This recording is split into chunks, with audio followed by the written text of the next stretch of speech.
Well, it's a cool 24 degrees Celsius in Abuja, the Federal Capital Territory. Good morning and welcome to your daily dose of sunshine.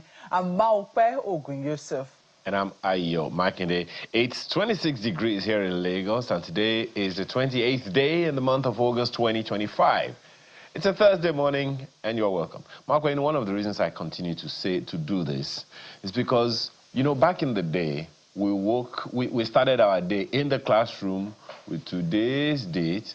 But you'll find out that many times people forget the dates. So let us know. Oh dear, I don't want to go back to how many years ago that was. It's like saying you remember the days when you say good morning, ma, and then Exactly. good morning, sir. Exactly. Exactly. People cleaning their bottoms when they do that, it would seem. Anyways, good old days we remember, Ayo. Thank you for bringing the memories back. But, you know, we did say, as we do say on this show, that the political atmosphere is heating up, even though it's a clear 2 years to the general elections. By-elections were conducted a few weeks ago, and even though some people will say that they didn't know about it, you know, it didn't seem like there was a lot of noise around it, and they cannot blame that for what it is that we're currently experiencing. But the political parties have certainly not let us rest with, you know, the activities around in the news. We saw that of the PDP, which zoned its presidential ticket to the south, so no one is in doubt as to where precisely they're looking. And they're also, you know, expected to conduct a national convention in November this year. So all of this is contributing to it. But it will seem that the APC will not be left out of the news. So they have also come up with this to say that, yes, even though different organs and different bodies within their political party are endorsing the current president, Bola Ahmed Tinubu, for a second term, they're not going to print only one presidential form, nomination form that is, and that there's still room for those who will still want to vie within their political party. And I just thought to myself, this is not the first time I've heard this. I mean, we see this over and over again. I just wonder, is it a legal requirement they're trying to fill, you know, so that no one will take them to court and say, oh, you know, you prevented me from exercising my franchise by endorsing, or the party saying, no, we only have one presidential ticket. We've seen that in the past with some other political parties when they were in power, saying we have only one presidential nomination form. We are not even printing more because this is the person we have endorsed.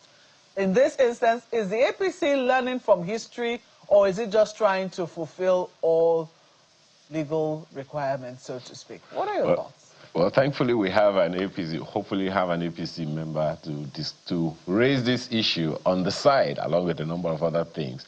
But you are very, very correct. There is no doubt about the fact that the one angle that the APC could be looking at this issue from is that of freedom. The Constitution forbids dictatorship, and I think even the person who made that comment also said it, that our democracy does not tolerate or embrace or agree with dictatorship in any way, manner, shape, or form. With that said, it is clear that even the Electoral Act does not agree that there has to be that. So there is still likely to be that ceremony of a presidential candidate being adopted unopposed, or, you know, being elected or selected by the party unopposed. We still might be seeing that drama. But that is one of the things that, you know, might just be at play. One concern that I actually have, by the way, though, is whether or not the government and the party are communicating themselves well enough to Nigerians. Right, what people feel is what people feel. So all of that, you know, we cannot argue with. And I think it's only a matter of time before we get to the real reality of all of that. I don't know if it is possible for us to hear that comment directly from the horse's mouth this morning, so we know at least what exactly the fellow said. Maupe. By the grace of Allah Almighty and through the commitment of our leaders, members of and the supporters of our party nationwide, the All Progressive Congress emerged victorious in 13 constituencies out of the 16 constituencies that were contested. You see, there is no dictation or dictatorship in democracy, but the aspiration of the people will be the wish of the party. And it is the wish of the party. We, as leaders of the party today, the NWC, have endorsed President Bola Ahmed Tinubu, DCFR, as the next presidential candidate of the party. And by extension, other organs have done similar thing. Governors in most of the states, zones in most of the 6 political zones have also adopted same. But that does not mean that the door is closed.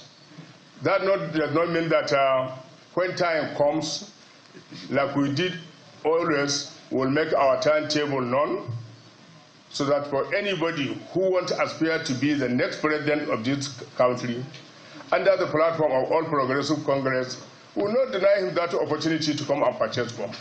We will allow him to come and pay so that he can exercise his franchise as a member of the All Progressive Congress.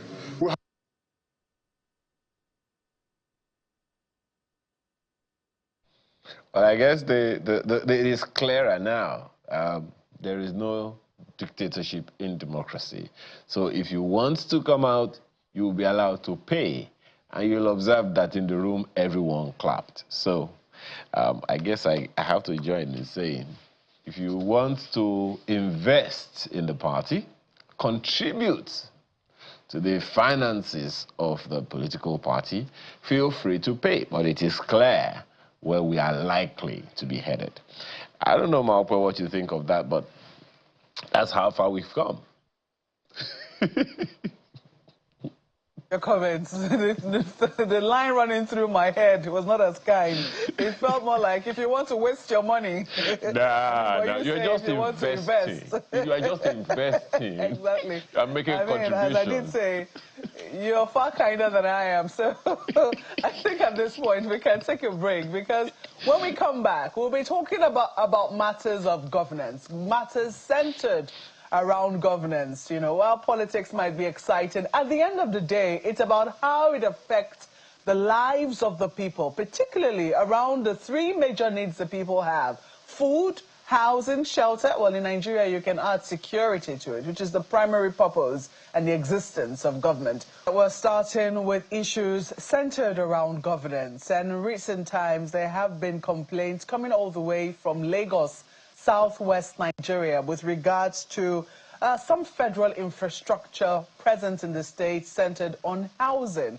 But we know that that's not the only place that the federal government, does have some of its, let's say, housing infrastructure. This morning, we're joined by architect Inya Etok, who is the Ezekiel Inya Etok, who is the Executive Director, Estate Services of the Federal Housing Authority of Nigeria and Director General of the Nigeria First Project. It's good to see you in our studios this morning. Thanks for having me. It's always good to be here. You're still wearing the hat of the Nigeria First Project. Oh, right? Yeah, DG. DG. Interesting. I wonder how that is panning out now with, with the combination of political parties concerned. Okay, the Nigeria First Project was an NGO that I registered about 6 years ago. So it's strictly an NGO. And we just had this vision that a time has come when we need to look inwards and then raise a new crop of Nigerians that were patriotic, that saw this country as their own, and try to influence every policy of government to make sure that the attention is primarily on Nigeria. Actually, it's more than 6 years ago, because it was about 3 months after we had started Nigeria First that Donald Trump came with America First, and we're like, he should pay us, for copyright.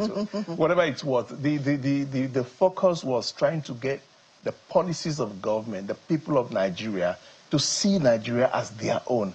And I felt really, really elated when the president of Federal Republic of Nigeria took that up as a state policy. So we felt really, really accomplished, and we felt very good about it.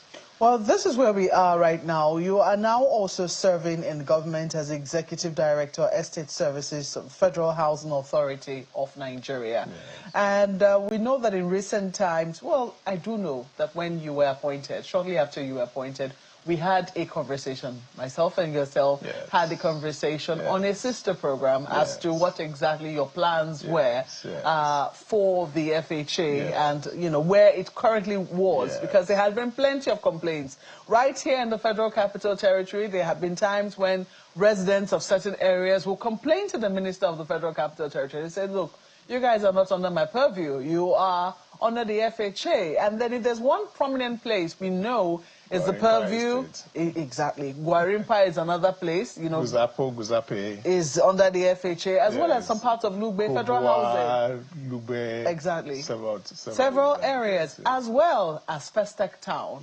in Lagos. In Lagos, Sharada, Nigeria. in Kano, Diamond Estate, in Port Harcourt, Arugo Gardens in Imo State. Yeah, 52 estates in all as at now, plus the new 17 that we're adding in the first phase that we're about to. Good.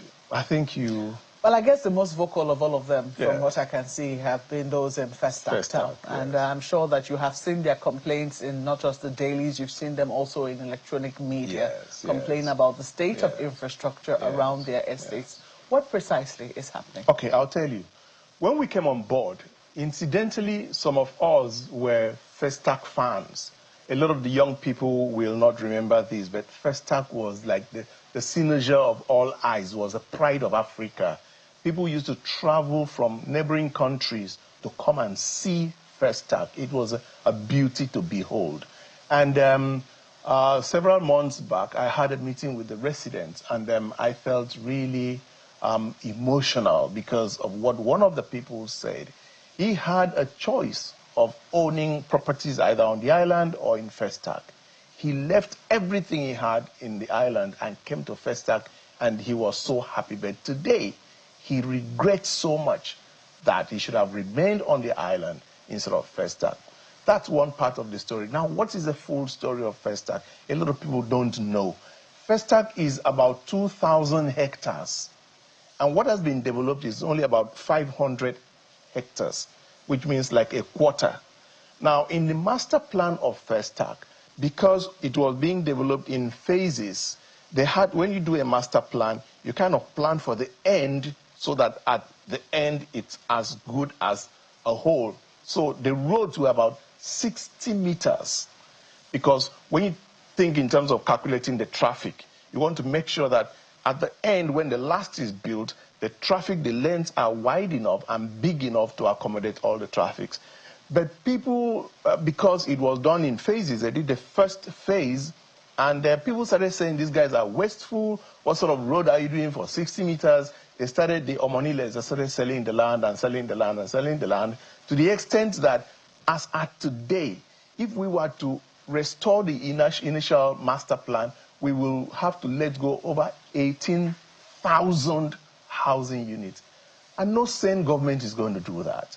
So we have been trying and trying and trying, redesigning, bringing it down from 60 to 45, from 45 to even 30. And we're solving a lot of problems. Now, that's on one hand. On the second hand is that people don't know this. When I had a meeting of the residents, because all the estates are under my office, when I had a meeting of the residents, and with the, you know, we have an amazing, I must add, this managing director who himself attends the meetings and makes sure that he is on hand, Honorable Oyetunde Ojo. When we had the meeting, I showed them the agreement of Festac. In the agreement, all avenue roads are to be handled by the state government. And all the internal roads are to be handled by the local government. And luckily for us, the local government was present. So when people put all the blame on FHA, it's really not so to be. Secondly, that notwithstanding, when we came in, we said, look, while we pursue those things, let us, these are our residents. These are people who pay their ground rent to us, though they still pay tenement rent, and the rest to, you know, the local government and everybody, the ground rent. These are our people. We sold the houses. We owe them certain obligations.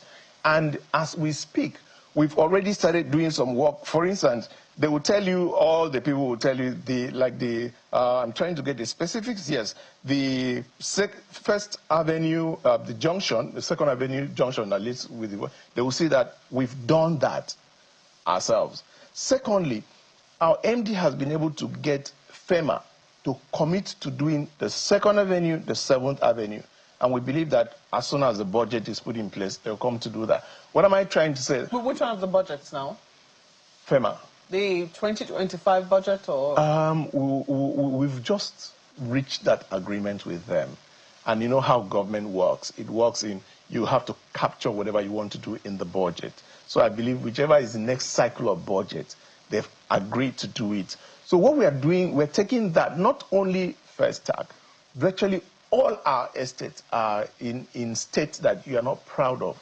So we are internally, I'll give you, 2 days back, we commissioned 3 roads in the Apo Guzape estate. And the 3 roads had a total of about 1.2 kilometers. If you had to go by government rates, we should have spent maybe 3-4 billion to do that. But we've just completed and commissioned. And people don't know this. FHA is not on any budget. We don't have a dime from government. Every single money we spend is what we generate internally. So since we came in, the current management, we are doing everything humanly possible to ensure that we bring back the glory of Federal Housing Authority, because these are federal government estates. And the least we can do is give a face of such estates to look like what belongs to the government. So that's actually part of the story that we are meeting on ground. A lot of the past administrations, you know, government is a continuum. We don't want to put any blames on people. We want to draw a line and ask ourselves, what can we do? Perhaps it's just apportioning responsibility. Yeah, you know, I agree with you, but that's past. And, you know, I made this analogy in this studio before. When you are driving, you have the windscreen from end to end, from top to bottom, and yet you have a rear view mirror that's just very tiny. If you drive with a rear view mirror, you are bound to crash, as important as it is. We have a whole future ahead of us, and that's what our MD CEO says. Let's draw a line and see what we can do and hold ourselves responsible for where we are today and see what efforts we can make. Okay, well, we also have a resident of Festac Town joining us right now. He is Mr. Valentine Uduebo, and he joins us virtually. Mr. Uduebo, thank you so much for joining us this morning. Good morning and welcome to the program. I do not know if you have heard the executive director so far, and I don't know if you've also found his words reassuring. Good morning to all of us. I think I disagree slightly with what he said, because he mentioned First Avenue, Second Avenue. I am right now on Second Avenue, and I'm going to Third Gates now. The roads are worse than it were before. And it's very unimaginable that after this long years of over 10 years and more, not even federal presence has been noticed in Festac. It was after a small protest we had around July 5th that prompted this immediate palliative we're seeing. And we are residents that we started our lives here. Our kids, we gave birth to our kids here. Our kids are well over 40-something years. This is our community. And the present state of this Festac is so very unacceptable. And we keep asking ourselves one question. Do we have a government that understands that this federal housing, of course we understand the tri-party relationship that Festac is some part local government, state and federal. We do understand. But on the part of the federal government, which is being headed by the federal housing, there is virtually nothing to go for. Let me just quickly tell you that we are aware of the shady things going on here. In Festac, all our parks have been sold by these same FHA executives. Recently, the waterworks station in 22 Road has been sold. We saw them taking equipment out of there. And we wonder what is going on. A utility that serves the public. The overriding public interest is there. And you sell it to an individual for what? For business. And you say, and I don't even understand what responsibility FHA is using on that. Okay. There are other parks that are sitting on drainages. You sold it, and persons have built homes on that drainage. That is why we have all the drainage blocked. You sell canal, you sell park, the recreation center, you sell virtually everything, not even considering the public who are the rightful owners of that facility. This is where we are today in Festac. I am going to a place like Lalakija where we are demolishing shanties. Shanties are overtaking the whole entirety of Festac. We don't have peace again. Okada everywhere, noise. Festac is, I think, is an embarrassment to say Festac was the beauty, or was the beauty of Nigeria. Today, Festac is worse than Ajegule. Our parents moved from Ikoyi to Festac because they had a feeling that this is the new Nigeria. This is the beauty of the world. And today, all of them have moved back. So we are saying no to all of these unlawful sales of facilities that are meant for the public. We are saying no to years of federal government president absence here in Amuodofi. And we are calling on President Bola Tinubu, Sanwo-Olu, to please partner with the local government, and we here. I'm the chairman of Take Back Festac, and we've put so much in line to ensure that we get sanity back in our community. We can't be asking for more than that now. I beg, we are begging now. We are begging. Okay, so let me quickly, ask, because you have detailed this, and some people will say it's taken years to get to where Festac currently is.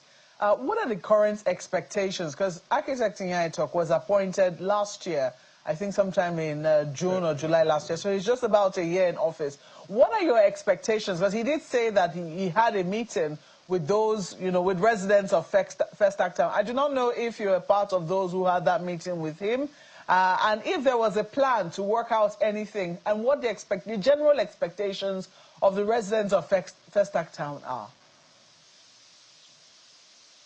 Yeah, thank you. You see, I must tell you for free, I am not too happy with the MD. Because the first time he came on board, what I heard he was saying was people should go and bring 20,000 naira for the validation of their homes. I just looked at it and said, what is all of this again? Anyway, I ignored that. Having assumed office as the MD, yes, it's only appropriate for him to have held a town hall meeting. Of course, he held the town hall meeting from some persons. I wasn't there, but which I have personally sent messages to Ojo on WhatsApp. I have called him. I have tried to discuss with him and have a commune with him, a safe one. He has not responded, and he's not bound by any right to respond to me anyway. But of course, as the MD of FHA, he has every obligation to attend to us.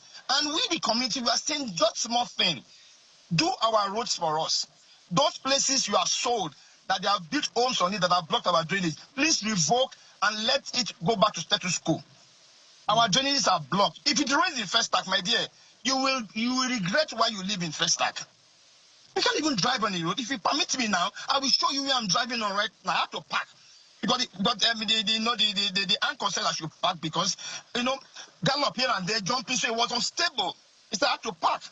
This is a very unholy situation we have found ourselves. And we are expecting that, look, government should swiftly come into action, get this palliative on ground. If you cannot even tar the road, let be palliative. To have a sense of livelihood in this community. It is that bad. There's no road in Festac that is safe. May I ask, what exactly will be the commitment of the residents of Festac Town? Okay, fine. For we as residents of Festac Town, we've even tried on our own. With all due respect, I'm sorry. We had a very bad local government chairman of the one that just left. But the present one is collaborating with us. We are even on our own. We are doing palliatives. We are doing our roads by ourselves.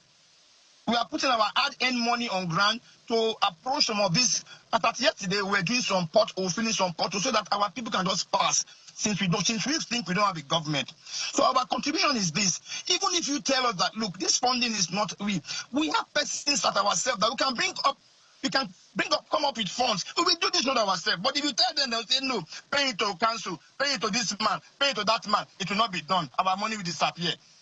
If you can't do it, give us the right to do it, we will do it. But no, you don't do it, you don't allow us to do it, you just keep us in such a very deplorable state of humanity. It's very unacceptable. And we're only appealing, please.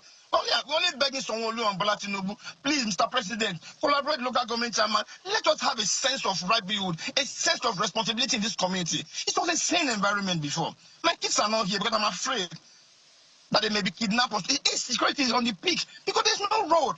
The last time I called the Iraq commander for an issue, he couldn't get to me for over 1 hour. Why? In front of his station, he cannot even move swiftly. Is that horrible? Well, Mr. Valentine Uduebo, we have to thank you very much for sharing your thoughts with us this morning. I hope that you still stay on if you can. At least you can listen whilst your vehicle is moving. Thank you so much for sharing your thoughts with us. He's a resident of Festac Town and has joined us virtually to let us know the situation of things and the expectation of the residents there. Well, you have heard him. Yes, I've heard in no uncertain terms. The very first thing is that I think Channels knows me. I'm probably one of the oldest guests in Channels. Yeah, but the people have to know you. No, yeah, I'm saying I'm trying to lay a foundation. I cannot come to a public space like this and say what the residents there are hearing. Anything I say must be factual. Two things. Yes, we did do a remedial work. Number two, yes, we did have a meeting where he didn't come. And in that meeting, as a matter of fact, I was told not to go for the meeting, that I would be stoned. It was packed and everything. But, you know, when you have a feeling and you know what the people are going through, and you know you have a plan, you're not afraid to face them. And it turned out to be one of the best meetings that we had. And it lasted for hours. We sat down and looked at issues objectively. And I showed them that the roads, I showed them the agreement, I brought the agreement. All avenues are state government responsibility. All internal roads are local government responsibility. Have you had a conversation with the state government? We are discussing. We have plans A, B, C. So when people start to vilify a new administration, sometimes it can be demoralizing. I know the efforts that the MDCO does on a daily basis to get the state government and beyond the state government. And I said something again. I said 2nd Avenue and 7th Avenue, we have just gotten FEMA to commit to. And that was where he was. Exactly. So we didn't say it has been done. We said we've gotten FEMA to commit to doing it while we are still talking with the state government. Then in the past, FHA used to be about one man, the MD. No other person was known. But when we came together, our MD-CEO says, you know what, let's have all the executive directors take responsibility for their areas while I do a general. And it's very rare to do that. And somebody like my friend who's just spoken there, I am in charge of estates. And the MD makes that clear to them. Please liaise with the person in charge directly. Okay? But people will not want to think it's only MD. Without MD, it can't be done. But luckily for me, the resident associations, we are liaising, we are talking, we are networking. And again, I want to put it on record. And I challenge him to publish one cell, one allocation that has been done by our administration in Festac. I challenge him openly because we took very hard decisions. Let me tell you this, you'll be shocked to hear that as we speak, including my MD, none of us rides a Prado or any of those things. The old vehicles that we met, that's what I brought to your station. That's what we use. Because we said, look, let's come and make a difference. Let's make a change for one. Any money we get, let's put back. That's why we're able to start to do certain roads. Do you know that for you to do 1.2 kilometers from internally generated revenue, imagine the cost. Where is the money coming from? We are on the street. My MD leads enforcement. We need to be able to, we couldn't pay salaries in FHA. Now we pay salaries, we pay minimum wage, and we've just upped our salary because we are working. But we owe those estates, every estate, that duty to make sure we network with them. And we've been having a lot of successes discussing. They said that we've seen an administration that is willing to talk with us. And well, I know that Ayo has, I mean, I have a lot of questions, but Ayo has to get his questions through. Ayo, over to you. Well, thank you, Mark. And I know that we're running out of time as well, but to the issues that you have raised, Mr. Nyetuk, one question that bugged my mind for years, particularly about Festac Town. Like you said, I lived in Festac as well. We grew up there. You know, One question that bogs my mind is maintenance. The roads didn't suddenly get bad. And you spoke about FEMA. FEMA is also not a new agency of the federal government of Nigeria. And the FHA has been there. The FHA, the Federal Housing Authority, has been in the estate since it became something in the 70s into the 80s and all of that. So what happened to the maintenance culture that is supposed to forbid the experiences that people are having now? What's the assurance that we'll not get there again? Thank you. My brother, you know, in as much as I talk of the windscreen we face forward, there's also that rear view mirror. We can't help but look back from time to time to be able to drive well. I think that we owe Nigerians apology in some ways, the way we have acted in the past. I want to ask you this. If in 1 year, a year plus, we are able to get people to commit to 2 avenues, imagine what will be in the 4 years that Mr. President has given us to be here. I believe that rather than look at the past, they didn't, let's look at the present. And I want Festac Town residents and all our estates to know that we can't come here and say they are not appreciating what we're, no. We feel the pain, we understand what they are going through, we feel the frustration vented over the years, and we are willing to take it and take it as a challenge and be able to do everything possible. We are right now, by the next few hours or so, I'll be on my way to Kano, Sharada Estate. There have been a lot of unethical things that have been done. People have not been able to have titles, so they have what you call dead capital. We are trying to Mr. Yeto, just a second. I think the issues that I'm raising are being yes. You're kind of skating them. The question that I'm asking is, and you put the responsibility, you distributed it quite fairly. The federal government has responsibilities, the states have responsibilities, the local government have responsibilities. So there are avenues, there are roads, and there are closes, and you have said who is responsible for which. But then you also mentioned the Federal Road Maintenance Agency. You've also said that the authority is within the estate to ensure that things are done the way they should be done. Now, as I said, it didn't happen overnight. It happened over time. What happened? Who didn't do what was supposed to be done for 10, 15, 20 years until we got to where we are now? And what is the assurance? Yes. Just a second. Yes. What is the assurance we will not get back there again? Because if we don't mend the foundation, the house is definitely coming down. I agree with you completely. Number one is that I insist, I will not want here to sit here and be telling they did not, they could not, they would not. No. What we are doing today, I'll tell you one of the most important things that we have done. I'm in charge of the registry, and we were shocked to know that files were missing, double allocation, triple allocation, all sorts of things, and we said no. What are we doing? Number one, we have digitalized and made sure that all our files are no longer physical files. They are now stored in the clouds. That is one of the greatest things that could be done to any property owner. Your properties are sure. They are safe now. Number two, for the first time, we are evolving what we call the estate sustainability policy to address directly what you have said, to make sure that we don't get back to that where we were. There was never an estate sustainability policy in the FHA. We are putting that down today. We are ensuring that there is no question of double allocation, triple allocation, because everything is like on your phone. If you type a particular number, all the names on that number, or you type a particular name, all the phones that are, they come up. Now, in the past, it was so disorganized, and as a result, they will give one land to 3 people, which is double allocation, triple allocation. What we have done is to make sure that right now, which is what the man complained about, I understand how he feels, because he's not seen this done in the past, and he does not believe that anybody's going to do it. So if you ask him for a dime, he's like another money going down the drain. I feel him, I understand him, and I don't blame him. But I think that when that man is asked in the next 6 months, we've just been here for over a year, please, let's understand that. And all these things I've said, in the last how many years, you cannot talk of a new estate that FHA has had.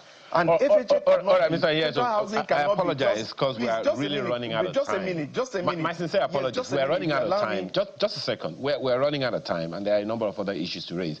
So just one last one from something that you said earlier, and I'm hoping that people will be able to go somewhere and say, okay, these are the things that FHA is doing, particularly about Festac Town or Bauchi or the one that you're going to encounter. But there's something that you said, that the Omoniles are selling federal government land. I don't understand that, and I would like you to explain it. I'll tell you what it is. And I want to use this, and probably the last statement I'll make the most important. Please do not buy any land from anybody that is not chartered. There's something called a title. The title covers 2,000 hectares. Anybody that buys land within the 2,000 hectares can never get a title from anybody. But we are used to buying titles from families and this and that, and you can never have a title so long as that land belongs within that 2,000 hectares that is in Festac. Now, people have been buying lands from families. Do you understand me saying the FHA is not there, it is a family land? Now what we are doing is granting amnesty, because we can't destroy all these people. We can't chase all of them out. Our MD CEO says, let us declare amnesty and see how we can bring the people to the extent that we do not disenfranchise the other people that have been officially allocated those lands. So what has been happening is that several families have been coming up and selling parts of land that already has been given a title to FHA. So that's one of the biggest challenges that we are having, and we are having all manner of multiple, meetings to enlighten the people and to be able to regularize their titles so that they can have something. All those mega structures you are seeing on Festac, except they are within FHA, they are mega structures without titles. But we are coming in to see to what extent we can sanitize the environment. So when people say we are selling, no. The current administration of FHA has not sold one land in FHA. Do you intend to recover, especially those people that have allocated or collected land that were meant for parks, drainages? Yes. Are you recovering? We are going back to all those. We are revoking. Our MD couldn't, he takes no prisoners. Any house that is on the drain or where it was, when you do a master plan, that master plan is approved. So anything outside the approved master plan is illegal. And we're just taking a bite at a time. Nigerians expect a whole lot, and we feel them because there's been so much failed expectation over the years. But I just want them to listen to what I've just said, verify everything I've said, and if there's a plan of people going in a certain direction, we want to have their cooperation to be able to How much sanitize. more time should they give you? In 1 year, they can see what we've done. We are bringing 2 avenues that are going to be done. We've done remedial works. We've done the gates. It will be commissioned in the next few. Also, within this 1 year, we have gotten 30 lands in prime locations. You asked Nigerians to give you more time. Yes, also within 1 year. No, it's incremental. Yeah, so how much more time should they give you for them to at least get to a place where there's equilibrium, they're satisfied? Well, not satisfied, but at least. I think that if anybody says, give me 2 years to see what we have done, I don't think that will be 2 years from when we came into office. Fantastic. All right, then we'll certainly catch up with you within the 2 years. We have to thank you very much for coming on the program this morning. Architect Ezekiel Inya-Etok is the Executive Director, Estate Services of the Federal Housing Authority of Nigeria, and also the Director General of Nigeria First Project. Thank you once more for coming on Sunrise Daily. What a privilege. Thanks so much for having us. Well, on the 12th of August, the news broke that the president had reappointed the executive chairman of the Federal Character Commission. That was Dr.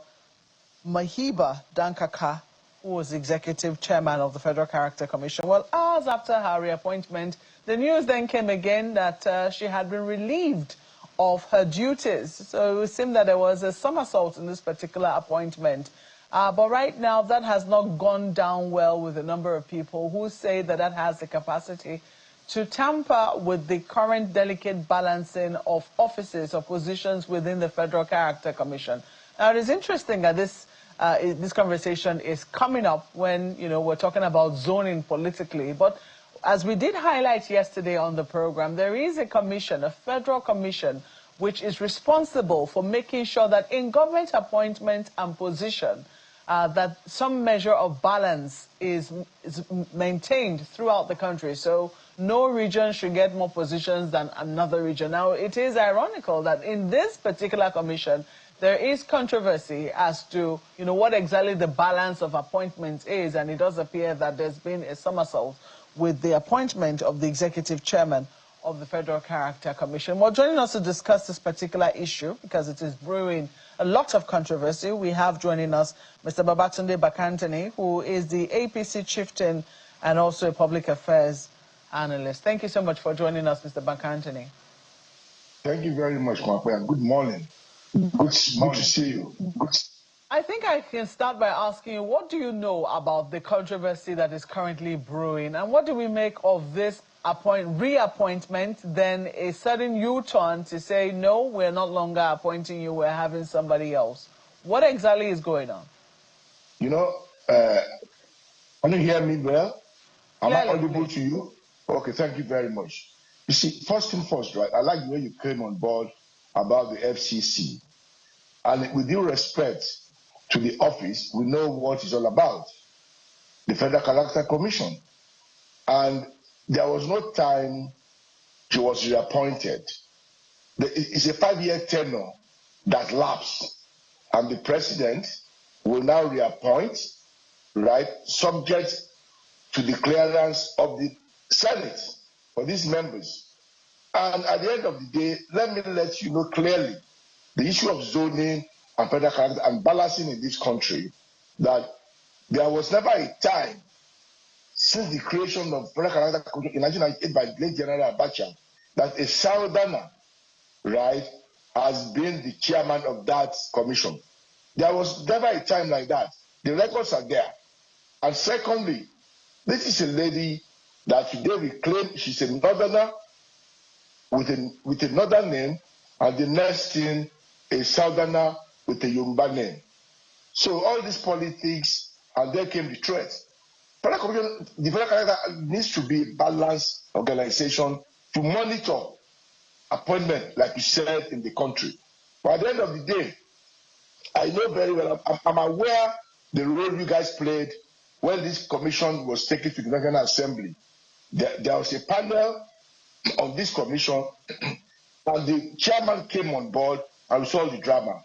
As we speak till tomorrow, the results of the findings by the National Assembly, whatever 2 years ago, has not been published. Like they said in the release of the chairperson, the new chairperson designated rather, to that position, that this lady was let go. There was too many controversy. And now making everything a political issue is so sad. A lot of threats. You have been given an opportunity to serve among about 200 million Nigerians in a capacity of 5 years. What have you done with it? I don't want to be a judge, but I can tell you, we all saw what happened after she left office. The workers, even commissioners, right? Only the SGF of the Federation can tell you how many petitions you received with regards FCC in the 2 years he has been in office. So we need to balance this thing very well and put sentiment aside. South, North is a creation of people who uses that as an advantage to get what they don't deserve. That is the truth. Hello, Mark. Yes, it's over to my colleague Ayo, who has questions for you, please. Thank you, Mwakwe. Perhaps one of the challenges to deal with here, Mr. Bankantoni, is that of communication. your explanation, is valid, is received. But we've also had situations in this same country when a president would say, I already ordered this thing to be done, and it wasn't done. And in some cases, we've had situations where the president didn't make any particular, appointment or declaration. And then it was announced in his name, only for the president to hear, or maybe some other authority somewhere, to say, no, that didn't happen. And then it becomes, just with what we are saying, okay, the president said, and then the president didn't say. In your opinion, what exactly happened here? Is it that the appointment was never made at all, or that it was made and then reversed? You know something, right? Let me be very clear with you of my understanding of this situation. That appointment was never made. You understand me? The appointment was never made. You see, is it this social media thing? You guys, we're in your hand. You press, guys, we're in your hands. You understand me? I mean, that appointment was never made. So you could see the desperation of what is happening now. All these are cooked up story and plan, right, for someone who is desperate. Just a second. Right, you do know that appointment was a statement signed by the president's spokesperson. You see, that was what they claim it was, right? That was what they claim it was. You see, this social media and this politics we play, right? There's a lot of deceit going on around the corners, right? If it was made, is there any letter given to her to that effect? Was there a phone call to her that she has been reappointed? So let us be very clear about these things, right? And even if, like you said, a lot of people in the corridors of power go about impersonating the presidency, the spokesman, chief of staff, and if the president has to come back, or the presidency has to come back and say, something, that was never the case, that you must cut them some slack. You must cut them some slack. And trust me, I've read a lot of things that, this thing, 2027, blah, blah, blah, blah, blah. How many votes you as an individual, right, after 75 years in government, at that level, the chairman of FCC is equivalent to a federal minister. Go and check the act. All the FCC commissioners from the state are as powerful, as responsible as the minister. If that place is being run well, I'm telling you, the issue of this Southern the Development Commission, Northeast, Northwest, will not arise. Everything is embedded in the act of FCC. We are just duplicating issues and jobs because some agencies are not performing to the level they should perform. FCC is like our affirmative policy in America. It was called the quota system before. Now it's Federal Character Commission. They monitor not only the federal appointment, even private appointment as well. And the equity is done to the people, to the local people, and at the center as well. And this same commission has not had a southerner, whether in southeast or southwest or south-south, as the chairman of the commission in almost 30 years of the creation.